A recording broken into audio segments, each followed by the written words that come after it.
ഇത് നമുക്ക് ചായയുടെ കൂടെ കഴിക്കാൻ നല്ല ചൂട് മുരിഞ്ഞ പഴംപൊരി ആയാലോ. അപ്പം നമുക്ക് തുടങ്ങാവേ. കുറച്ച് മൈദപ്പൊടി എടുക്കുക. അതിൻ്റെ കൂടെ തന്നെ ഞാൻ ഒരു സ്പൂൺ അരിപ്പൊടിയും കൂടെ ചേർക്കുന്നുണ്ട് കേട്ടോ. അരിപ്പൊടി ചേർക്കുന്നത് എന്താണെന്ന് വെച്ചാൽ നമ്മുടെ ആ പഴംപൊരി ഭയങ്കര ക്രിസ്പി ആയിട്ട് കിട്ടും അരിപ്പൊടിയും കൂടെ ചേർത്ത് കഴിയുമ്പോൾ. ഞാനൊരു ഫ്ലേവറിന് കുറച്ച് ജീരകപ്പൊടി ചേർക്കുന്നുണ്ട്. കളറിന് വേണ്ടിയിട്ട് കുറച്ച് മഞ്ഞൾപ്പൊടി, അതിൻ്റെ കൂടെ തന്നെ നമുക്ക് നമ്മുടെ ഇഷ്ടത്തിനനുസരിച്ച് കുറച്ച് ഉപ്പ്. പിന്നെ എനിക്ക് എള്ള് ഭയങ്കര ഇഷ്ടമാണ്. എള്ള് ഹെൽത്തിയും കൂടിയാണ്, അതുകൊണ്ട് ഞാൻ നല്ല രീതിയിൽ എള്ള് ചേർക്കുന്നുണ്ട്. ഈ എള്ളൂടെ ചേർത്തിട്ട് ആവശ്യത്തിന് വെള്ളം ഒഴിച്ച് ഒരു തിക്ക് ബാറ്റർ ഉണ്ടാക്കാം. ഈ തിക്ക് ബാറ്റർ എന്താണെന്ന് വെച്ചാൽ അത് നമ്മുടെ പഴംപൊരിയിൽ ഇങ്ങനെ കോട്ട് ചെയ്തിരിക്കും. അപ്പോൾ ആ ക്രിസ്പിനെസ് നമുക്ക് നല്ല രീതിയിൽ കിട്ടുകയും ചെയ്യും. അതുകൊണ്ട് ഞാൻ ഇതേപോലെ തിക്കായിട്ടൊരു ബാറ്ററാണ് ഉണ്ടാക്കുന്നത്. ഇനി നമുക്ക് എണ്ണ ചൂടാക്കാൻ വെക്കാവേ. എണ്ണ നല്ലതായിട്ട് ചൂടായെന്ന് അറിയാൻ വേണ്ടിയിട്ടാണ് ഞാൻ ഈ ഡ്രോപ്പ് ഇട്ട് നോക്കുന്നത്.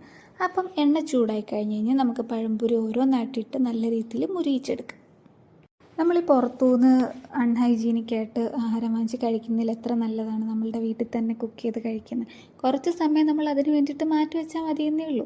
ഇതിപ്പം ഏത്തപ്പഴം വീട്ടിൽ വാങ്ങിച്ചത് കുറച്ച് ബാക്കിയുണ്ടായിരുന്നു. അങ്ങനെ അത് വെച്ചിട്ടാണ് ഞാനിപ്പോൾ പഴംപൊരി ഉണ്ടാക്കിയത് കേട്ടോ. അങ്ങനെ പഴംപൊരി നമ്മുടെ സെറ്റായിട്ടുണ്ട്. അതിൻ്റെ കൂടെ തന്നെ ഞാൻ ചായയും കൂടെ റെഡിയാക്കിയിട്ടുണ്ട്.